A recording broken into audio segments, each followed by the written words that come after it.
देखो बच्चों, आज का लेक्चर स्टार्ट करें उससे पहले मैं आपसे एक क्वेश्चन पूछना चाहता हूं कि सपोज करो एक कोई वायर है एल लेंथ का जिसका रेजिस्टेंस है आर। आपने क्या किया, इस रेजिस्टर को दोनों एंड से आपने इसको स्ट्रेच किया और स्ट्रेच करके इसकी लेंथ को 3 टाइम इंक्रीज कर दिया, यानी 3L कर दिया।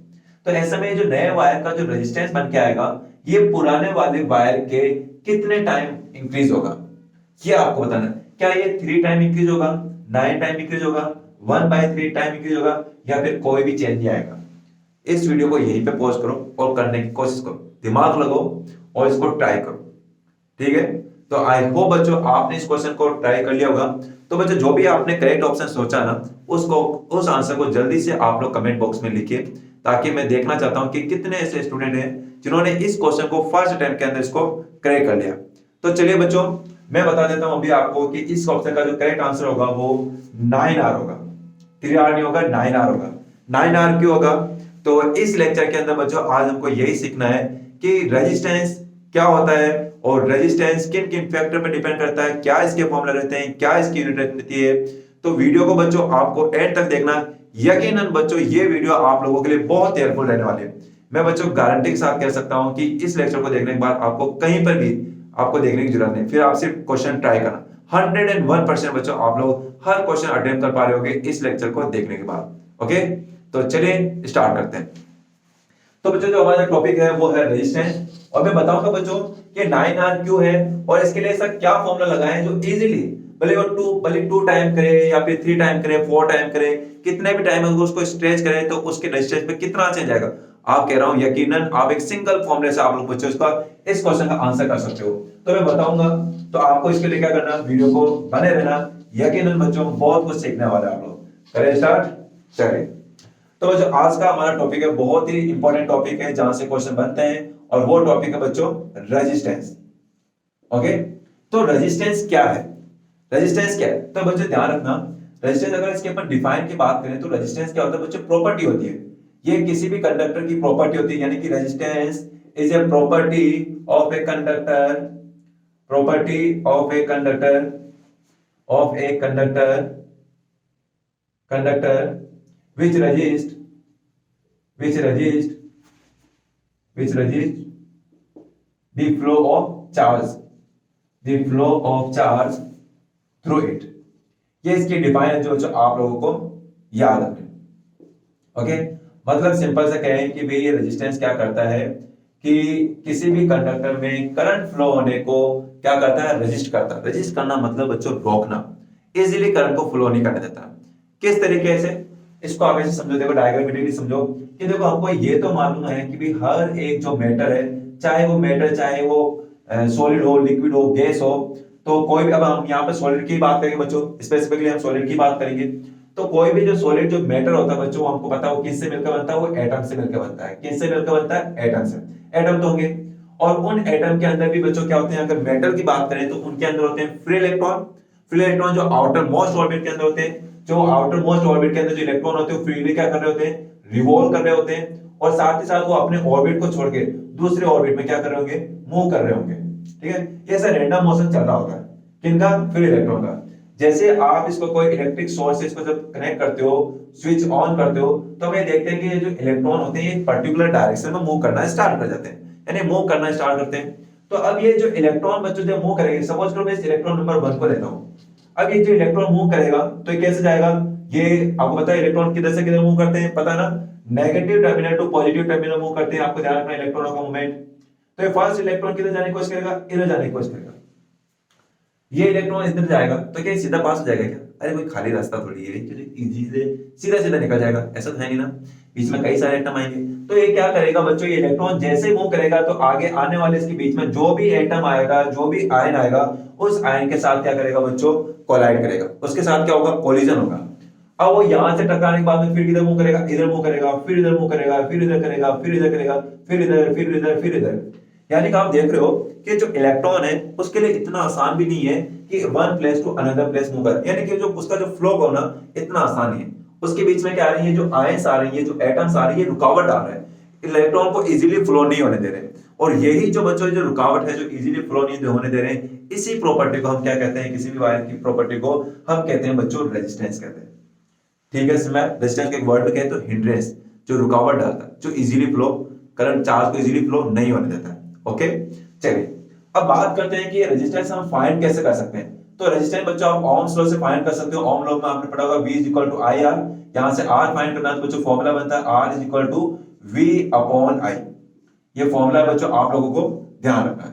और यहां से भी देखो एक रिलेशन बन के आ रहा है, देखो यहां पे कि अगर यहां पर इस V को अगर अपन कांस्टेंट रखें, इस फॉर्मूले के अंदर बच्चों अगर अपन V को कांस्टेंट रखते हैं तो उस केस में जो हमारा रेजिस्टेंस है वो डायरेक्ट इनवर्सली प्रोपोर्शनल है कि किसके बच्चों, करंट के। समझ में आ रहा है क्या आपको? अगर हम इसको कांस्टेंट रखें, किसको, वोल्टेज को, तो उस केस में जो रेजिस्टेंस है वो करंट के इनवर्सली प्रोपोर्शनल, मतलब आप इसको इस तरीके से लिख सकते हो, ऐसे लिखने के बजाय इसको अपन ऐसे लिखेंगे कि जो करंट है आप इसको ऐसे लिख सकते हो, आई को दे दो आर के अपॉन लेगा जो, तो ये क्या होगा, I is equal to V upon R, ऐसे भी लिख सकते हो। यानी कि मैं कहना चाह रहा हूं कि अगर अपन V को सेम रखें, V को चेंज नहीं करें, मतलब अपन एक 6 वोल्ट की बैटरी लगा दी, यहां पर सपोज करो एक 6 वोल्ट की बैटरी लगा दी। ओके, अब मैं बैटरी का वोल्टेज चेंज नहीं कर रहा हूं, किसको चेंज करें, रेजिस्टेंस को चेंज करें। अगर आपने वोल्टेज को सेम रखते हुए, कांस्टेंट रखते हुए अगर आपने रेजिस्टेंस को चेंज किया बच्चों, तो उस केस में उसमें फ्लो होने वाला जो इलेक्ट्रिक करंट है वो भी क्या होगा, चेंज होगा। कैसे चेंज होगा, इनवर्सली चेंज होगा। मतलब क्या है कि किसी भी वायर का रेजिस्टेंस जितना ज्यादा होगा करंट उतना ही कम होगा। एक चीज ध्यान रखो, बिल्कुल ध्यान रखो, बहुत ईजी। जब कभी भी डायरेक्टली प्रोपोर्शनल होती है कोई भी दो वैल्यू, तो उस केस में क्या होता है बच्चों, अगर राइट साइड वाली वैल्यू इंक्रीज हो रही होगी तो लेफ्ट साइड वैल्यू भी इंक्रीज हो रही होगी। अगर कोई इनवर्सली प्रोपोर्शनल का साइन है, यानी कि जो वन साइड वाली वैल्यू अगर इंक्रीज होगी तो सेकंड साइड वाली वैल्यू डिक्रीज होगी। ये वाला चिन्ह होता है किसमें, इनवर्सली प्रोपोर्शनल कहते हैं। और प्रोपोर्शनल के अंदर क्या होता है, ये वाला चिन्ह, दोनों अगर एक साइड वाली इंक्रीज हुई तो सेकंड वाली साइड भी इंक्रीज होगी, एक साइड डिक्रीज हुई तो सेकंड साइड भी डिक्रीज होगी। यहां पे क्या सीन है बच्चों, यहां पर सीन है inversely proportional, current is inversely proportional to resistance. कब, जब वोल्टेज कांस्टेंट हो, यानी कि रेजिस्टेंस जितना ज्यादा इलेक्ट्रिक करंट उतना ही कम, रेजिस्टेंस जितना कम इलेक्ट्रिक करंट उतना ही ज्यादा। ओके, चलिए अब इसके बाद में देखते हैं बच्चों आगे कि इसकी यूनिट क्या हो सकती है रेजिस्टेंस की। तो रेजिस्टेंस की बच्चों आपको यूनिट याद रखनी है। ऐसा ही जो यूनिट होती है रेजिस्टेंस की वो यूनिट होती है बच्चों ओम।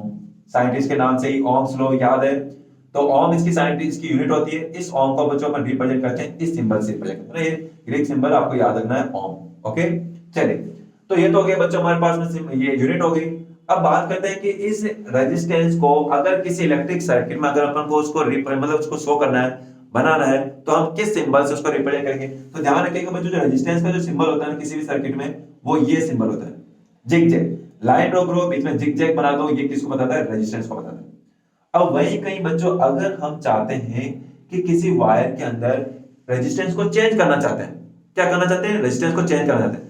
अगर आप किसी वायर में रेजिस्टेंस को चेंज करना चाहते हो ना, तो उसके लिए क्या करते हैं बच्चों, अपन एक वेरिएबल रजिस्टर यूज करते हैं, जिसको अपन रियोस्टेट भी कहते हैं। और उसका जो सिंबल होता है बच्चों इस टाइप से होता है।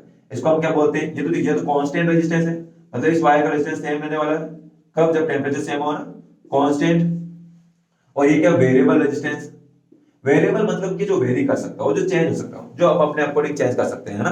तो वेरिएबल, इसको अपन वेरिएबल रेजिस्टेंस के अलावा इसको अपन रियोस्टेट भी कहते हैं बच्चों, इस चीज का ध्यान रखिएगा, रियोस्टेट। और इसका एक और सिंबल है जो आप लोगों को ध्यान रखना, कुछ इस टाइप का भी सिंबल होता है, ये भी आप लोग याद रख सकते हो ना।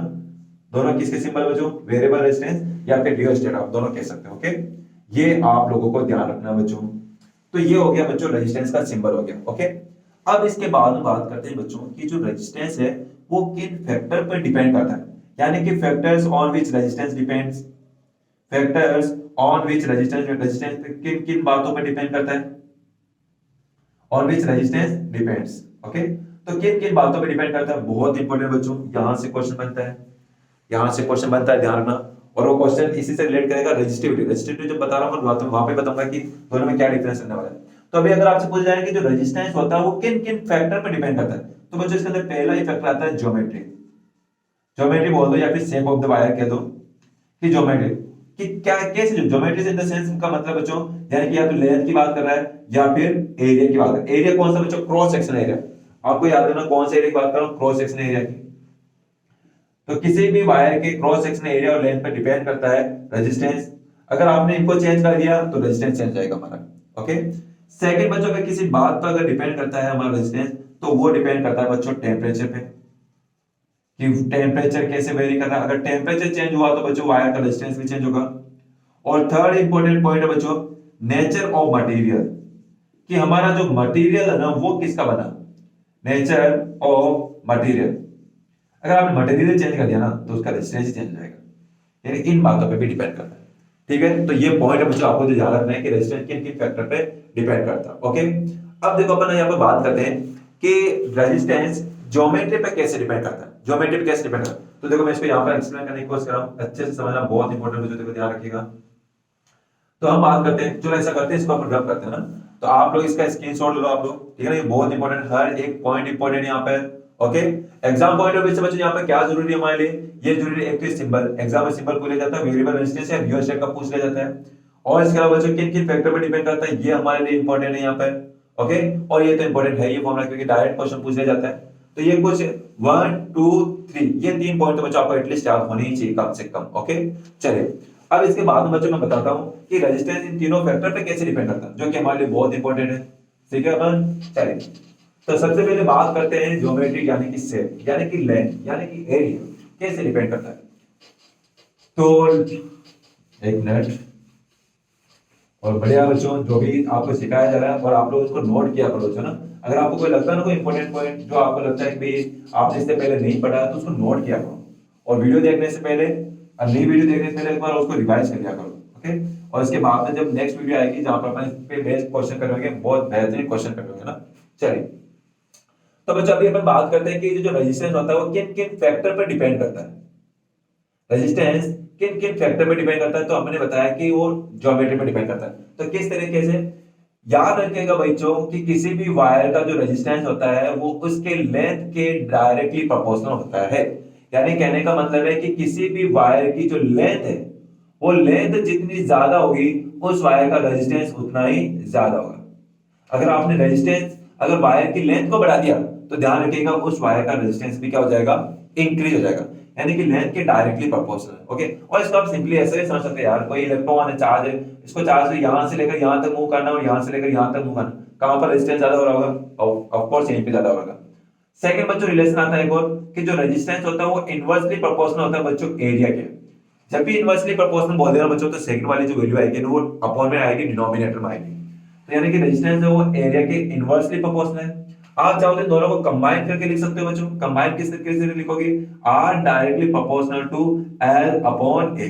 ये अब आपको ये भी मालूम होना चाहिए कि जब जब हम प्रोपोर्शनल के साइन को हटाते हैं तब तब एक प्रोपोर्शनलिटी कांस्टेंट यूज करते हैं, जब जब साइन इसको प्रोपोर्शनल के साइन को हटाते हैं तब तब एक प्रोपोर्शनलिटी कांस्टेंट यूज करते हैं। और यहां पर जो कांस्टेंट यूज करते हैं बच्चों वो कांस्टेंट यूज करते हैं रो। अब ये वो रोने वाला रो नहीं है, ये एक सिंबल है, और ये रो क्या बताता है अभी बताते हैं। पहले तो फॉर्मूला याद होगा कि अगर आपको किसी क्वेश्चन में आपको एल दे दे, ए दे दे और रेजिस्टिविटी बता दे तो उस केस में हम रेजिस्टेंस कैसे फाइंड कर सकते हैं, इस फॉर्मूले से फाइंड कर सकते हैं बच्चों। बहुत इंपॉर्टेंट फॉर्मूला है, क्वेश्चन बनता है और यहां से कैलकुलेशन में बहुत दिक्कत होती है, वो क्वेश्चन में करवाऊंगा मैं आपको बाद में। ठीक है, तो ये बच्चों हमारा रेजिस्टेंस फाइंड करने का फॉर्मूला हो गया, यानी कि लेंथ जितनी ज्यादा होगी रेजिस्टेंस उतना ही ज्यादा होगा, एरिया के इनवर्सली प्रोपोर्शनल। इसका मतलब क्या हुआ कि एरिया जितना ज्यादा होगा रेजिस्टेंस उतना ही कम होगा, है ना, उल्टा होता है यहाँ पे। और जब आप प्रोपोर्शनलिटी साइन को हटाओगे तो क्या आएगा, एक कांस्टेंट आएगा रो। इस रो को हम क्या बोलते हैं बच्चों, इस रो को हम बोलते हैं रेजिस्टिविटी। क्या बोलते हैं, रेजिस्टिविटी। और इस रेजिस्टिविटी को बच्चों एक और नाम से जानते हैं अपन, चाहे रेजिस्टिविटी बोलो चाहे स्पेसिफिक रेजिस्टेंस बोलो, दोनों का मीनिंग बच्चों सेम है, याद रखिएगा। रेजिस्टिविटी या फिर स्पेसिफिक रेजिस्टेंस, दोनों का मीनिंग क्या है यहाँ पे, सेम है। ओके, इस स्पेसिफिक रेजिस्टिविटी को भी, तो रेजिस्टिविटी भी क्या है, ये भी क्या है, एक प्रॉपर्टी है। रेजिस्टिविटी भी क्या है, एक मटेरियल की प्रॉपर्टी होती है जो बताती है कि कोई भी वायर कितना रेजिस्टेंस ऑफर करेगा। तो ये मेरा मार्कर है कि कितना रेजिस्टेंस ऑफर करेगा, ये किस बात पर डिपेंड करेगा, इसकी रेजिस्टिविटी पर डिपेंड करेगा। जितनी ज्यादा रेजिस्टिविटी उतना ज्यादा रेजिस्टेंस। ठीक है, याद रखिएगा आप लोग।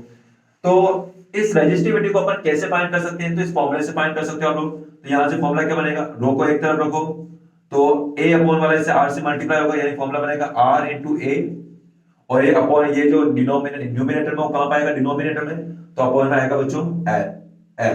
ये फॉर्मूला बन के आया किसका, रेजिस्टिविटी का फॉर्मूला। यहीं से बच्चों क्या कर सकते हो आप, रेजिस्टिविटी की यूनिट भी बना सकते हो।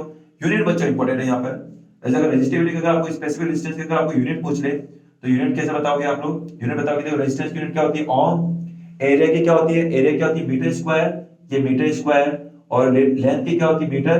तो इसको कैंसिल आउट करो तो फाइनली बच्चों इसकी जो यूनिट बन के आएगी वो क्या आएगी, ओम मीटर। ये बच्चों, ये एग्जाम के अंदर पूछ ली जाती है। अगर आपको यूनिट पूछी जा रही होगी ना तो ये पूछी जा रही होगी कि भाई स्पेसिफिक और रेजिस्टिविटी नहीं, रेजिस्टिविटी तो याद है, सबको पता है, दिक्कत यहाँ पर रहती है स्पेसिफिक रेजिस्टेंस। पर मुझे बता कि अब आप लोग गलत नहीं करोगे, चाहे स्पेसिफिक रेजिस्टिविटी रेजिस्टेंस बोले या रेजिस्टिविटी बोले, दोनों का मीनिंग सेम रहने वाला है। यूनिट क्या रहने वाली बच्चों? ओम मीटर रहने वाली है, ये आप लोगों को याद रखना। लोग क्लियर हो गया? चलिए, तो रेजिस्टिविटी होगी। अब बात आती है कि सर रेजिस्टिविटी में आ गई, तो रेजिस्टेंस और रेजिस्टिविटी में क्या डिफरेंस है? बहुत ही सिंपल, बहुत ही बेसिक बच्चों, याद रखिएगा। अगर पूछ लिया जाए ना कि भाई रेजिस्टेंस और रेजिस्टिविटी में क्या डिफरेंस है, ठीक है, फिर मैं ये भी बताऊंगा कि किसकी रेजिस्टिविटी ज्यादा होती है, किसकी कम होती है, वो भी अपन देख लेंगे। तो सब बच्चों अगर पहले की बात करते हैं कि रेजिस्टेंस और रेजिस्टिविटी में क्या डिफरेंस है, तो पहला डिफरेंस है बच्चों, जो रेजिस्टेंस होता है ना, ये इसकी यूनिट लिख दो। रेजिस्टेंस की यूनिट क्या होती है? ये होती है ओम होती है, और रेजिस्टिविटी की यूनिट क्या होती है? ओम मीटर होती है। ओके, रेजिस्टेंस किस पे डिपेंड करता है? ये डिपेंड करता है ज्योमेट्री पे।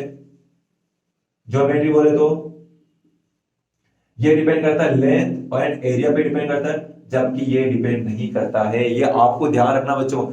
इसी से रिलेटेड एक क्वेश्चन पूछ लिया जाता है कि भाई, अभी बताओ क्वेश्चन, आपको बताता हूं, पहले इसको कंप्लीट करते हैं। एक बहुत शानदार क्वेश्चन, और बच्चा अक्सर उस क्वेश्चन गलत करके आता है, और यकीनन बच्चों अगर आपके भी एग्जामर आएगा ना, तो मतलब हो सकता है आपके चांसेस तो गलत करेंगे, लेकिन आप लोग नहीं करोगे, डेफिनेटली नहीं करोगे। क्यों नहीं करोगे? क्योंकि मैं बताने वाला हूं उसका आंसर।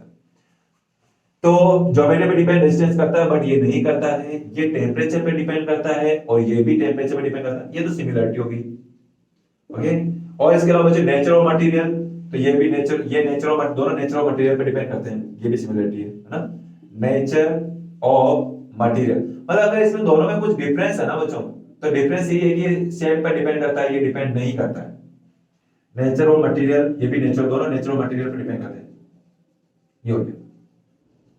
ओके, ये हो गया ये। तो अब बात आती है कि सर वो कौन से क्वेश्चन की बात कर रहे हो कि भाई जो एग्जाम आ जाए और अपन गलत होने चांस होते हैं। तो बच्चों कहता है क्या है एग्जाम के अंदर, आपको कहता है कि अगर किसी वायर की लेंथ को 2 टाइम कर दिया जाए, है ना, अगर आप किसी वायर का, if we increase the length of the wire by 2 times, अगर आप 2 टाइम्स अगर उसकी लेंथ को अगर आप इंक्रीज करते हो, है ना, वायर लेंथ इंक्रीज करते हो 2 टाइम्स है, 2 टाइम्स है, तो बताओ कि what will be the resistance of new wire. वो जो नया वायर है ना, उसका रेजिस्टेंस कितना होगा? और सॉरी, रेजिस्टेंस नहीं, रेजिस्टिविटी। वो जो नया वायर आएगा ना, उस नए वायर की रेजिस्टिविटी कितनी होगी, ये आपसे पूछ लिया जाता है। क्वेश्चन समझ में आएगा? पहले क्वेश्चन क्या क्या चल रहा है? रेजिस्टिविटी, है ना। क्वेश्चन समझ में आया? क्वेश्चन क्या कहना चाह रहा है? क्वेश्चन ये है मैं हमारा कि ये कहना चाह रहा है कि अगर अपन किसी वायर की लेंथ को 2 टाइम कर दें, if we increase the length of the wire 2 time by 2 times, then what will be change, है ना, what will be change in the resistivity of the wire, कि वायर की रेजिस्टिविटी में क्या चेंज आएगा। तो वहां पर ऑप्शन क्या लिखेंगे? वहां पर एक ऑप्शन तो लिख रखा होगा कि 2 टाइम्स से इंक्रीज हो जाएगा, और एक लिख रखा होगा वहां पर 4 टाइम्स से इंक्रीज हो जाएगा, और एक लिख रखा होगा बच्चों कि वहां पर नो चेंज होगा, और एक होगा बच्चों कि वहां पर 1/4 हो जाएगा, या फिर 1/2 हो जाएगा। ये ऐसा कुछ लिख रखा होगा हमसे। तो अब बच्चे क्या करते हैं, ये देखा, ये कर दिया करें बच्चों, ये गलत है, बिल्कुल गलत है। क्योंकि आपको क्वेश्चन में पूछा है बच्चों, रेजिस्टिविटी पूछा है, रेजिस्टेंस नहीं पूछा है, रेजिस्टिविटी। और हमको पता है कि यार रेजिस्टिविटी तो डिपेंड ही नहीं करती है, कि रेजिस्टिविटी तो ज्योमेट्री पे डिपेंड ही नहीं करती है ना। तो जब ज्योमेट्री पे डिपेंड नहीं करती, तो उस केस में आप कैसे कर सकते हो कि भाई 2 टाइम 3 टाइम कोई फर्क नहीं पड़ेगा, कोई नहीं फर्क नहीं पड़ेगा। इट मींस करेक्ट आंसर क्या आएगा बच्चों? No change. There will be no change in the resistivity of the wire, wire की रेजिस्टिविटी में कोई चेंज नहीं आएगा। ओके, आई होप बच्चों ये वाला क्वेश्चन आपको समझ में आएगा, ध्यान रखना, एग्जाम में पूछ लिया जाता है। ओके, तो ये हो गया बच्चों रेजिस्टेंस और रेजिस्टिविटी। अब बात करते हैं कि किन वायर की रेजिस्टिविटी ज्यादा होती है और किन की कम होती है। ठीक है, किन वायर की कम होती है, किन की ज्यादा होती है। तो देखो आप लोगों को याद रखना है यहाँ पे, इसका भी स्क्रीनशॉट लो देखो। अच्छा, इसमें आपको क्या क्या याद रखना है एग्जाम पॉइंट ऑफ व्यू से? पहला चीज तो बच्चों ये फॉर्मूला, सेकंड बच्चों इसकी यूनिट, ये याद रखना, यूनिट बहुत इंपॉर्टेंट है। फर्स्ट पॉइंट तो ये चीज याद रखनी है, सेकंड पॉइंट ये ओम मीटर याद रखना है, और थर्ड पॉइंट ये वाला पॉइंट याद रखना है कि जो रेजिस्टिविटी होती है वो पे डिपेंड नहीं करती है रे, जो मेरे पे डिपेंड नहीं करते बच्चों, यहां से गलत करने के चांसेस बढ़ते हैं। और इसके अलावा बच्चों यहाँ पे ये वाला क्वेश्चन ध्यान रखना आप लोग। ओके, चलिए अब इसके बाद में लास्ट देख लेते हैं अपन यहाँ पर कि किसी भी वायर, मतलब कि जो रेजिस्टिविटी किनकी ज्यादा होती है, किनकी कम होती है। तो हमको पता है कि बच्चों हम क्या कर सकते हैं, किसी भी मटेरियल को on the basis of resistance we can divide, we can categorise into 2 type बच्चों। अपन क्या कर सकते हैं, मेनली तो टू टाइप में अपन कैटेगराइज करते हैं। तो एक होते हैं बच्चों कंडक्टर और एक होते हैं इंसुलेटर, ठीक है, इंसुलेटर। और इनके बीच के होते हैं बच्चों सेमीकंडक्टर होते हैं, सेमीकंडक्टर जो भी नहीं है आपके इतना सेमीकंडक्टर। चलिए, तो देखो कंडक्टर इंसुलेटर क्या है यहाँ पर, रेजिस्टिविटी का क्या रोल है यहाँ पे, तो ध्यान रखना बच्चों। अरे रेजिस्टिविटी जितनी ज्यादा होगी करंट उतना ही कम फ्लो करेगा, ओके। करंट जितना ही कम फ्लो करेगा तो कंडक्टर होगा या इंसुलेटर होगा, अरे जिसमें करंट कम फ्लो कर रहा है तो कंडक्टर होगा या इंसुलेटर होगा, इंसुलेटर होगा। ध्यान रखना, गलत कर देते हैं अपन। देखो, तो ये कहेंगे कि कंडक्ट रेजिस्टिविटी किस में ज्यादा होगी, इंसुलेटर में, यानी कि यहाँ पर जो रेजिस्टेंस होगा ना, जो रेजिस्टिविटी होगी बच्चों वो हाई होगी, ओके। यहाँ पर रेजिस्टिविटी हाई होगी, ज्यादा होगी, ग्रेटर होगी। कंडक्टर में रेजिस्टिविटी कम होती है, रेजिस्टिविटी कम होगी तभी तो करंट ज्यादा फ्लो करेगा, और जिसमें करंट इजीली फ्लो कर पाता है उसी को तो अपन क्या बोलते हैं, कंडक्टर बोलते हैं। यानी कि यहाँ पर रेजिस्टिविटी क्या होगी बच्चों, लो होगी, रेजिस्टिविटी लो। किस रेंज की होती है बच्चों, ये होती है अगर अपन बात करें यहाँ पर इसकी सिल्वर की बच्चों ना, ध्यान रखना कि सबसे कम रेजिस्टिविटी किसकी होती है, ध्यान रखना किसी भी मटेरियल की रेजिस्टिविटी जितनी कम होगी उसका उसकी कंडक्टिविटी उतनी ज्यादा होगी, उतना ज्यादा कंडक्टर होगा। यानी हम कह सकते हैं कि कौन सा मटेरियल बच्चों, याद रखना, नाम याद रखना, सिल्वर। सिल्वर बच्चों एक ऐसा मटेरियल है जिसकी रेजिस्टिविटी सबसे कम होती है, और रेजिस्टिविटी कम होने की वजह से ये सबसे अच्छा गुड कंडक्टर होता है ना, good conductor of electricity, okay. और इंसुलेटर की ज्यादा होती है, किस रेंज में होती है, 10 टू द पावर, मतलब कि 10 टू द पावर 12 से लेकर, माइनस नहीं है ध्यान रखना, मतलब कि 10 टू द पावर 12 से लेकर 10 टू द पावर 17 तक होती है, ये आपको ध्यान रखना। और सेमीकंडक्टर इनके बीच में होती है ना, सेमीकंडक्टर इनके बीच में होती है। चलिए, तो ये हो गया रेजिस्टिविटी के बारे में। तो ये बच्चों ये चीजें हैं जो आप लोगों को क्या करनी है, यहाँ पर ध्यान रखनी है ना। तो यही है। तो देखो जो अब फाइनली एक चीज इसके अंदर रह गई है कि सर जो आपने स्टार्टिंग का क्वेश्चन पूछा वो तो रह गया हमारा। तो देखो इसका सिंपल सा बताता हूँ कि ऐसा करते हैं उसको, ले ले भी, चलो ले लेते हैं। अभी बस आपको मैं इतना बता देता हूँ बच्चों कि कभी भी किसी वायर को आप स्ट्रेच करते हो ना, किसी भी वायर को आप स्ट्रेच करो, कितने टाइम करो, अगर आप 2 टाइम करो या 3 टाइम करो या 4 टाइम करो, आपकी जितनी इच्छा हो उतने टाइम करो, तो जो नए वायर का जो रेजिस्टेंस बन के आएगा ना वो हमेशा पुराने वाले वायर का n स्क्वायर टाइम होगा। ये एक फॉर्मूला है जो आपको ये क्यों है, ये कहां से आया, ये मैं नेक्स्ट वीडियो बताऊंगा बच्चों, जहां पर अपन इसके न्यूमेरिकल कर रहे होंगे, ओके, वहां पर बता रहा हूँ मैं आपको। अभी बेस आपको इतना ध्यान रखना है कि अगर किसी भी वायर को आप स्ट्रेच करते हो, बच्चों देखो डबल करना, ट्रिपल करने में और स्ट्रेच करने में डिफरेंस है, इसका आपको ध्यान रखना है कि किसी भी वायर को अगर अपन स्ट्रेच करते हैं तो उस केस में नए वायर का जो रेजिस्टेंस आएगा ना, तो जितना टाइम आपने उसको स्ट्रेच किया उसका स्क्वायर कर दो, वो हमारा करेक्ट आंसर। यानी कहने का मतलब है कि अगर आप किसी वायर को 2 टाइम स्ट्रेच करते हो तो नए वायर का रेजिस्टेंस कितना आएगा, 4 टाइम होगा। ऐसे अगर किसी वायर को 3 टाइम स्ट्रेच करते हो तो नए वायर का रेजिस्टेंस कितना आएगा, 9 टाइम होगा। अगर किसी वायर को स्ट्रेच आप 4 टाइम करते हो तो नए वायर का रेजिस्टेंस कितना आएगा, 16 टाइम आएगा। ठीक है ना, इसमें आ रहा है ना क्यों यहाँ पे स्क्वायर करके अपन ये वैल्यू बढ़ा रहे हैं। अभी एक्सप्लेनेशन बच्चों अपन नेक्स्ट वीडियो में लगा ऐसा क्यों होता है। तो आई होप बच्चों आज के लेक्चर में आपने बहुत कुछ अच्छा, मतलब बहुत कुछ सीखा होगा, और वीडियो अच्छी लगी हो तो बच्चों जरूर इस वीडियो को आपको क्या करना है, अपने फ्रेंड तक शेयर करना है और हमारे साथ जुड़े रहना, ओके। कमेंट करके बताइए बच्चों अगर आपको कोई टॉपिक में फिर भी दिक्कत है, हम उसको नेक्स्ट वीडियो में जरूर अपन डिस्कस करेंगे।